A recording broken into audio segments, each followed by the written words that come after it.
आज सुनते हैं बृहस्पतिवार व्रत कथा। तो एक बार बोलिए प्रेम से विष्णु भगवान की जय, लक्ष्मी माता की जय। भारतवर्ष में एक प्रतापी और दानी राजा राज्य करता था। वह नित्य गरीबों और ब्राह्मणों की सहायता करता था। यह बात उसकी रानी को अच्छी नहीं लगती थी। वह न ही गरीब को दान देती और न ही भगवान का पूजन करती थी और राजा को भी दान देने से मना किया करती थी। एक दिन राजा शिकार खेलने वन को गए हुए थे तो रानी महल में अकेली थी। उसी समय बृहस्पति देव साधु भेष में राजा की महल में भिक्षा के लिए गए और भिक्षा मांगी। रानी ने भिक्षा देने से इनकार कर दिया और कहा, हे साधु महाराज, मैं तो दान पुण्य से तंग आ गई हूँ। मेरा पति सारा धन लुटाते रहते हैं। मेरी इच्छा है कि हमारा धन नष्ट हो जाए, फिर न रहेगा बांस, न बजेगी बांसुरी। साधु ने कहा, देवी तुम बड़ी विचित्र हो। धन संतान तो सभी चाहते हैं, पुत्र और लक्ष्मी तो पापी के घर भी होने चाहिए। यदि तुम्हारे पास अधिक धन है तो भूखे को भोजन दो, प्यासों के लिए प्याऊ बनाओ, मुसाफिरों के लिए धर्मशाले खुलवाओ। जो निर्धन अपनी कुमारी कन्याओं का विवाह नहीं कर सकते हैं उनका विवाह करा दो। ऐसे और कई काम है जिनके करने से तुम्हारा यश लोक परलोक में फैलेगा। परंतु रानी पर उपदेश का कोई प्रभाव न पड़ा। वह बोली, महाराज आप मुझे कुछ न समझाए। मैं ऐसा धन नहीं चाहती हूँ जो हर जगह बांटती फिरूं। साधु ने उत्तर दिया, यदि तुम्हारी ऐसी इच्छा है तो तथास्तु। तुम ऐसा करना कि बृहस्पतिवार को घर लीपकर पीली मिट्टी से अपना सिर धोकर स्नान करना, भट्ठी चढ़ाकर कपड़े धोना। ऐसा करने से आपका सारा धन नष्ट हो जाएगा। इतना कहकर वह साधु महाराज वहाँ से आलोप हो गए। साधु के अनुसार कही बातों को पूरा करते हुए रानी को केवल 3 बृहस्पतिवार ही बीते थे कि उसकी समस्त धन संपत्ति नष्ट हो गई। भोजन के लिए राजा का परिवार तरसने लगा।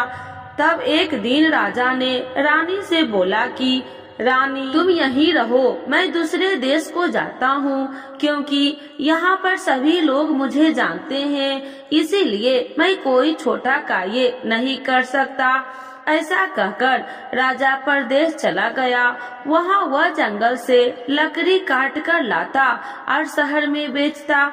इस तरह वह अपना जीवन व्यतीत करने लगा। इधर राजा के परदेश जाते ही रानी और दासी दुखी रहने लगी। एक बार जब रानी और दासी को 7 दिन तक बिना भोजन के रहना पड़ा तो रानी ने अपनी दासी से कहा, हे दासी, पास ही के नगर में मेरी बहन रहती है, वह बड़ी धनवान है, तू उसके पास जा और कुछ ले आ ताकि थोड़ी बहुत गुजर बसर हो जाए।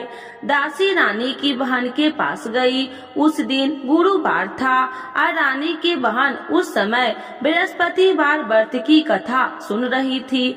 दासी ने रानी की बहन को अपनी रानी का संदेश दिया, लेकिन रानी की बड़ी बहन ने कोई उत्तर नहीं दिया।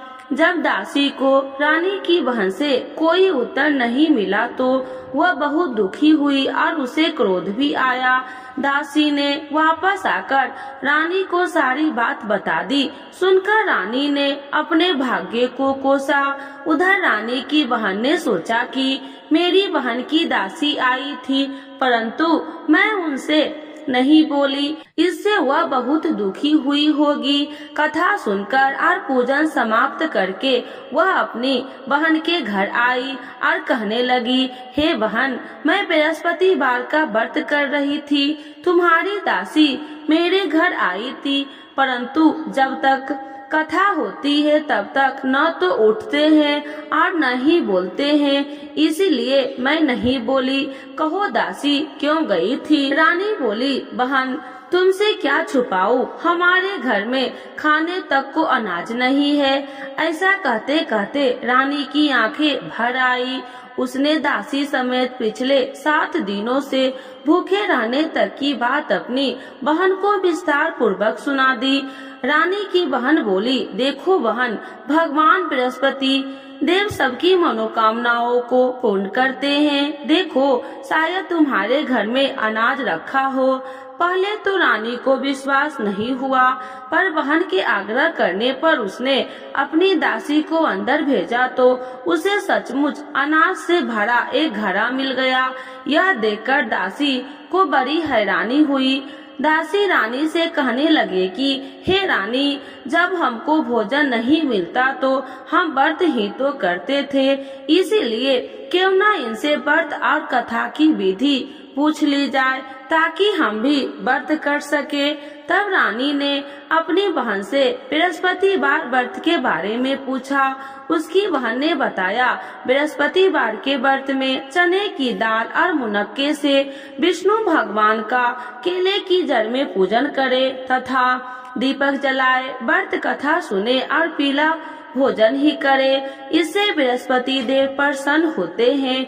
व्रत और पूजन विधि बताकर रानी की बहन अपने घर को लौट गई। 7 दिन के बाद जब गुरुवार आया तो रानी और दासी ने व्रत रखा। गुड़सार में जाकर चना और गुड़ लेकर आई। फिर उसने केले की जड़ तथा विष्णु भगवान का पूजन किया।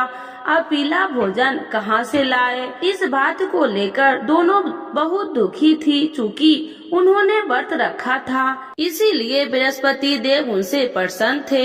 इसीलिए वे एक साधारण व्यक्ति का रूप धारण कर दोनों थालों में सुंदर पीला भोजन दासी को दे गए। भोजन पाकर दासी प्रसन्न हुई और फिर रानी के साथ मिलकर भोजन ग्रहण किया। के बाद वे सभी गुरुवार को व्रत और पूजन करने लगी। बृहस्पति भगवान की कृपा से उनके पास फिर से धन संपत्ति आ गई, परंतु रानी फिर से पहले की तरह आलस करने लगी। तब दासी बोली, देखो रानी, तुम पहले भी इसी प्रकार आलस करती थी। तुम्हें धन रखने में कष्ट होता था, इस कारण सभी धन नष्ट हो गए और अब भगवान बृहस्पति देव की कृपा से धन मिला है तो तुम्हें फिर से आलस होता है। रानी को समझाते हुए दासी कहती है कि बड़ी मुसीबतों के बाद हमने यह धन पाया है, इसीलिए हमें दान पुण्य करना चाहिए, भूखे मनुष्य को भोजन करवाना चाहिए और धन को शुभ कार्यों में खर्च करना चाहिए, जिससे तुम्हारे कुल का यश बढ़ेगा, स्वर्ग की प्राप्ति होगी, पितृ प्रसन्न होंगे।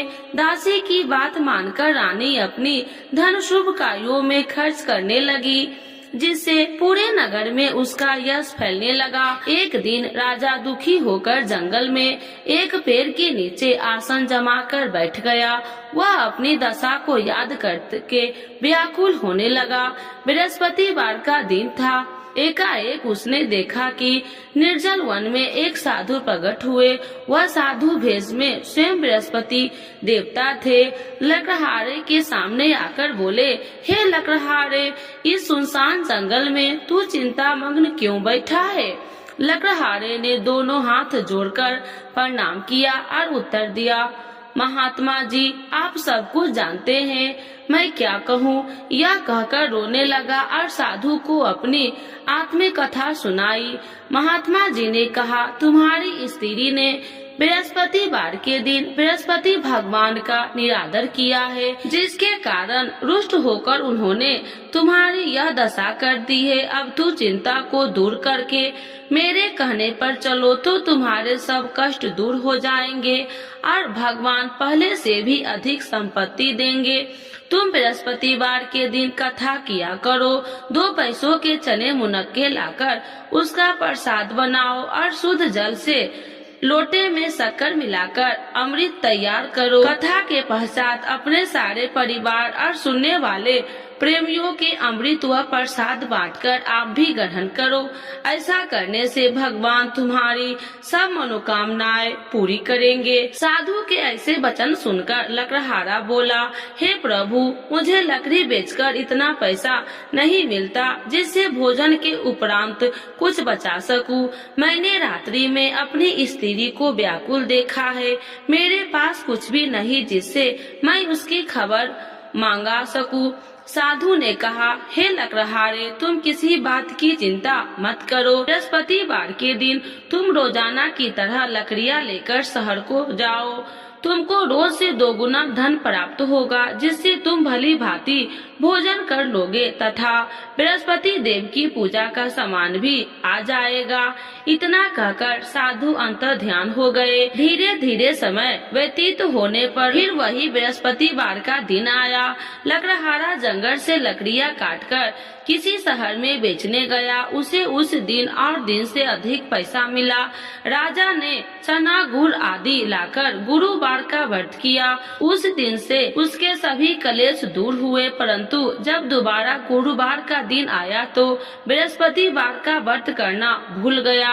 इस कारण बृहस्पति देव भगवान नाराज हो गए। उस दिन उस नगर के राजा ने विशाल यज्ञ का आयोजन किया तथा शहर में यह घोषणा करा दी कि कोई भी मनुष्य अपने घर में भोजन न बनावे, न आग जलावे। समस्त जनता मेरे यहाँ भोजन करने आवे।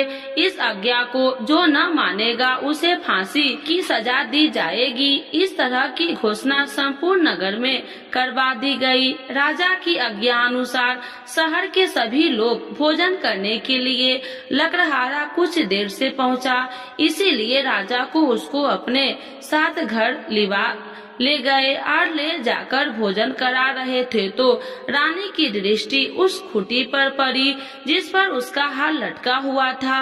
वह वहाँ पर दिखाई नहीं दिया। रानी ने निश्चय किया कि मेरा हार इस मनुष्य ने चुरा लिया है। उसी समय सिपाहियों को बुलाकर उसको कारागार में डलवा दिया। जब लकड़हारा कारागार में पड़ गया और बहुत दुखी होकर विचार करने लगा कि न जाने कौन से पूर्व जन्म में कर्म से मुझे यह दुख प्राप्त हुआ है, और उसी समय साधु को याद करने लगा जो कि जंगल में मिला था। उस समय तत्काल बृहस्पति देव साधु के रूप में प्रकट हुए और उसकी दशा को देखकर कहने लगे, अरे मूर्ख, तूने बृहस्पति देव की कथा नहीं करी, इस कारण तुझे दुख प्राप्त हुआ है। अब चिंता मत कर। बृहस्पतिवार के दिन कारागार के दरवाजे पर 4 पैसे पड़े मिलेंगे। उनसे तू बृहस्पति देव की पूजा करना, तेरे सभी कष्ट दूर हो जाएंगे। बृहस्पतिवार के दिन उसे 4 पैसे मिले। लकड़हारे ने कथा कही। उसी रात्रि को बृहस्पति देव ने उस नगर के राजा को स्वप्न में कहा, हे राजा, तुमने जिस आदमी को कारागार में बंद कर दिया है वह निर्दोष है, वह राजा है, उसे छोड़ देना। रानी का हार उस खूंटी पर लटका है। अगर तू ऐसा नहीं करेगा तो मैं तेरे राज्य को नष्ट कर दूंगा। इस तरह रात्रि में स्वप्न को देखकर राजा प्रातः काल उठा और खूंटी पर हार देकर लकड़हारे को बुलाकर क्षमा मांगी तथा लकड़हारे को योग्य सुंदर वस्त्र आभूषण देकर विदा कर दिया। बृहस्पति देव की आज्ञा अनुसार लकड़हारा अपने नगर को चल दिया। राजा जब अपने नगर के निकट पहुंचा तो उसे बड़ा आश्चर्य हुआ। नगर में पहले से अधिक बाग, तालाब, कुएं तथा बहुत सी धर्मशाले, मंदिर आदि बन गई है। राजा ने पूछा, यह किसकी बाग और धर्मशाला है? तब नगर के सब लोग कहने लगे कि यह सब रानी और दासी के हैं। तो राजा को आश्चर्य हुआ और गुस्सा भी आया। जब रानी ने यह खबर सुनी कि राजा आ रहे हैं तो उन्होंने दासी से कहा, हे दासी, देख राजा हमको कितनी बुरी हालत में छोड़ के गए थे। हमारी ऐसी हालत देखकर वो लौट न जाए, इसीलिए तू दरवाजे पर खड़ी हो जा। आज्ञा अनुसार दासी दरवाजे पर खड़ी हो गई। राजा आए तो उन्हें अपने साथ लिवा आई। तब राजा ने क्रोध करके अपनी रानी से पूछा कि यह धन तुम्हें कैसे प्राप्त हुआ है? तब उन्होंने कहा, हमें यह सब धन बृहस्पति देव के इस व्रत के प्रभाव से प्राप्त हुआ है। राजा ने निश्चय किया कि 7 रोज बाद जो सभी बृहस्पति देव की पूजन करते हैं, परंतु मैं प्रतिदिन 3 बार कहानी कथा रोज व्रत किया करूंगी। अब हर समय राजा के दुपट्टे में चने की दाल बंधी रहती थी। दिन में 3 बार कहानी कहता। एक रोज राजा ने विचार किया कि चलो अपनी बहन के यहाँ से आवे। इस तरह निश्चय कर घोड़े पर सवार हो अपनी बहन के यहाँ को चलने लगा। मार्ग में उसने देखा कि कुछ आदमी एक मुर्दे को लिए जा रहे हैं। उन्हें रोककर राजा कहने लगा, अरे भाइयों, मेरे बृहस्पति देव की कथा सुन लो। वो बोले, लो हमारा तो आदमी मर गया है, इसको अपनी कथा को पड़ी है।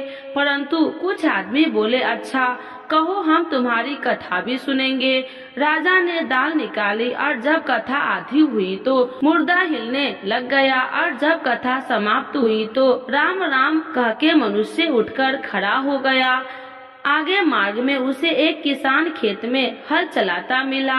राजा ने उसे देखा और उसे बोले, अरे भाइयों, तुम मेरी बृहस्पतिवार की कथा सुन लो। किसान बोला, जब तक मैं अपनी कथा सुनूंगा तब तक 4 हेरिया जोत लूंगा। जा अपनी कथा किसी और को सुनाना। इस तरह राजा आगे चलने लगा। राजा के हटते ही बैल पछाड़ खाकर गिर गए तथा किसान के पेट में बड़ी जोर का दर्द होने लगा। उस समय उसकी माँ रोटी लेकर आई। उसने जब यह देखा तो अपने पुत्र से सब हाल पूछा और बेटे ने सभी हाल कह दिया। बुढ़िया दौड़ी दौड़ी उस घुड़सवार के पास गई और उससे बोली कि मैं तेरी कथा सुनूंगी, तू अपनी कथा मेरे खेत पर चलकर ही कहना। राजा ने बुढ़िया के खेत पर जाकर कथा कही, जिसके सुनते ही वह बैल उठकर खड़े हो गए। किसान के पेट का दर्द भी बंद हो गया। राजा अपनी बहन के घर पहुंचा। बहन ने भाई की खूब मेहमानबाजी की। दूसरे रोज प्रातः काल राजा जागा तो वह देखने लगा कि सब लोग भोजन कर रहे हैं। राजा ने अपनी बहन से कहा, ऐसा कोई मनुष्य नहीं है जिसने भोजन नहीं किया हो। मेरी बृहस्पतिवार की कथा सुन ले। बहन बोली, भैया, यह देश ऐसा ही है कि पहले यहाँ लोग भोजन करते हैं, बाद में अन्य काम करते हैं। अगर कोई पड़ोस में हो तो देख आऊं। वह ऐसा कहकर देखने चली गई, परंतु उसे कोई ऐसा व्यक्ति नहीं मिला जिससे भोजन न किया हो। अतः वह एक कुम्हार के घर गई जिसका लड़का बीमार था। उसे मालूम हुआ कि उनके यहाँ 3 रोज से किसी ने भोजन नहीं किया है। रानी ने अपने भाई की कथा सुनने के लिए कुम्हार से कहा। वह तैयार हो गया। राजा ने जाकर बृहस्पतिवार की कथा कही, जिसको सुनकर उसका लड़का ठीक हो गया। अब तो राजा की प्रशंसा होने लगी। एक रोज राजा ने अपनी बहन से कहा कि हे बहन, हम अपने घर को जाएंगे, तुम भी तैयार हो जा। राजा की बहन ने अपनी सास से कहा। सास ने कहा कि हाँ चली जा, परंतु अपने लड़कों को मत ले जाना, क्योंकि तेरे भाई के कोई औलाद नहीं है।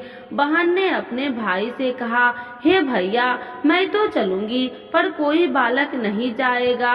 राजा बोला, जब कोई बालक नहीं चलेगा तब तुम ही क्या करोगी। बड़े दुखी मन से राजा अपने नगर को लौट आया। राजा ने अपनी रानी से कहा, हम निर्वंशी हैं, हमारा मुंह देखने का धर्म नहीं है और कुछ भोजन आदि नहीं किया। रानी बोली, हे प्रभु, बृहस्पति देव ने हमें सब कुछ दिया है, वह हमें औलाद अवश्य देंगे। उसी रात को बृहस्पति देव ने राजा से स्वप्न में कहा कि हे राजा, उठ, सभी सोच त्याग दे, तेरी रानी गर्भ से है। राजा की यह बात सुनकर बड़ी खुशी हुई। 9वें महीने में उसके गर्भ से एक सुंदर पुत्र पैदा हुआ। तब राजा बोली, हे रानी, स्त्री बिना भोजन के रह सकती है, पर बिना कहे नहीं रह सकती। जब मेरी बहन आवे तो तुम उससे कुछ कहना मत। रानी ने सुनकर हाँ कर दी। जब रानी की बहन ने यह शुभ समाचार सुना तो बहुत खुश हुई तथा बधाई लेकर अपने भाई की यहाँ आई। तभी रानी ने कहा, घोड़ा चढ़कर तो नहीं आई, गधा चढ़कर आई। राजा की बहन बोली, भाभी मैं तो इस प्रकार न कहती तो तुम्हें औलाद कैसे मिलती। बृहस्पति देव ऐसे ही है, जैसे जिसके मन में कामनाएं हैं सभी को पूर्ण करते हैं। जो श्रद्धा पूर्वक बृहस्पतिवार का व्रत करता है एवं कथा पढ़ता है अथवा सुनता है, दूसरों को सुनाता है, बृहस्पति देव उसकी सभी मनोकामनाओं को पूर्ण करते हैं। तो एक बार बोलिए प्रेम से, विष्णु भगवान की जय, लक्ष्मी माता की जय। आरती श्री बृहस्पति देव की। ओम जय बृहस्पति देवा, जय बृहस्पति देवा, छिन छिन भोग लगाऊं कदली फल मेवा। ओम जय बृहस्पति देवा, तुम पूरन परमात्मा, तुम अंतर्यामी, स्वामी तुम अंतर्यामी, जगत पिता जगदीश्वर, जगत पिता जगदीश्वर, तुम सबके स्वामी। ओम जय बृहस्पति देवा, चरणामृत निज निर्मल, सभी पातकी हरिता, स्वामी सभी पातकी हरिता, सकल मनोरथ दायकी, सकल मनोरथ दायकी, कृपा करो भरिता। ओम जय बृहस्पति देवा, तन मन धन अर्पण कर, जो जन शरण पड़े, स्वामी जो जन शरण पड़े, प्रभु प्रकट तब होकर, प्रभु प्रकट तब होकर, आकर द्वार खड़े। ओम जय बृहस्पति देवा, दीन दयाल दया निधि, भक्तन हितकारी, स्वामी भक्तन हितकारी, पापी दोष सब हरिता, पापी दोष सब हरिता, भवि बंधन हारी।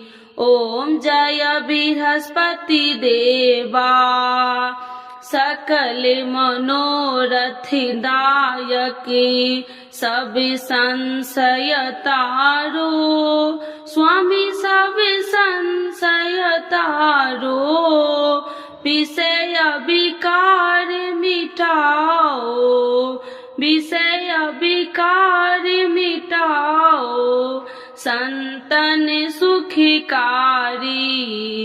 ओम जय बृहस्पति देवा, जो कोई आरती तेरी प्रेम सहित गावे, स्वामी प्रेम सहित गावे, ज्येष्ठानंद बंद सो, ज्येष्ठानंद बंद सो, सो निश्चय पावे। ओम जय बृहस्पति देवा, स्वामी जय बृहस्पति देवा। तो एक बार बोलिए प्रेम से बृहस्पति देवता की जय, विष्णु भगवान की जय, लक्ष्मी माता की जय, सर्व देवी देवताओं की जय।